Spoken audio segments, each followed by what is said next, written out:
नमस्कार। माली समाचार हिंदी में आपका स्वागत है। मैं दिनेश माली। राज्यपाल ने लौटाया मंदिर पर टैक्स लगाने वाला विधेयक। आइए जानते हैं विस्तार से। कर्नाटक के राज्यपाल थावरचंद गहलोत ने कर्नाटक सरकार के मंदिरों पर टैक्स लगाने वाले बिल को सरकार को वापस लौटा दिया है। राज्यपाल ने विधेयक में और ज्यादा स्पष्टीकरण के साथ फिर से देने का निर्देश दिया है। इस विधेयक में मंदिर की कमाई पर टैक्स लगाने का प्रावधान है। भाजपा द्वारा इस विधेयक का विरोध किया जा रहा है। आइए जानते हैं किस आधार पर राज्यपाल ने लौटाया विधेयक। राजभवन की तरफ से कहा गया कि साल 2011 और 2012 में जो कर्नाटक हिंदू धार्मिक संस्थान और धर्मांध बंदोबस्ती विधेयक पेश किया गया था, उस पर हाईकोर्ट की धारावाड़ पीठ ने रोक लगा दी थी।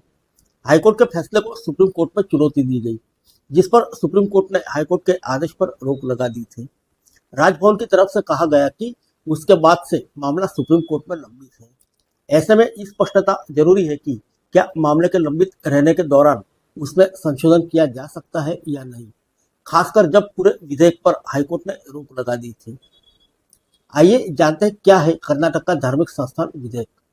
कर्नाटक की सिद्धारमैया सरकार ने राज्य के मंदिरों पर टैक्स लगाने के लिए कर्नाटक हिंदू धार्मिक संस्थान और धर्मांध बंदोबस्ती संशोधन विधेयक 2024 पेश किया था।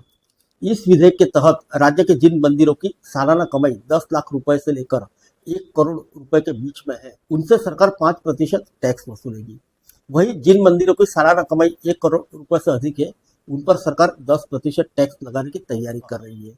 यह विधेयक विधानसभा के दोनों सदनों में पारित हो चुका है, लेकिन अब राज्यपाल ने इस पर और स्पष्टीकरण देने की मांग करते हुए विधेयक को लौटा दिया है। कर्नाटक में 34,000 से ज्यादा मंदिर सरकार के अधीन है।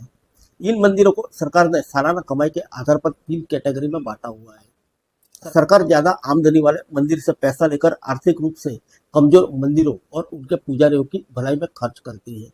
राज्य सरकार का तर्क है कि वह मंदिरों से होने वाली कमाई को बढ़ावा देना चाहती है, ताकि आर्थिक रूप से कमजोर मंदिरों और उनके पुजारियों की पर्याप्त मदद हो सके।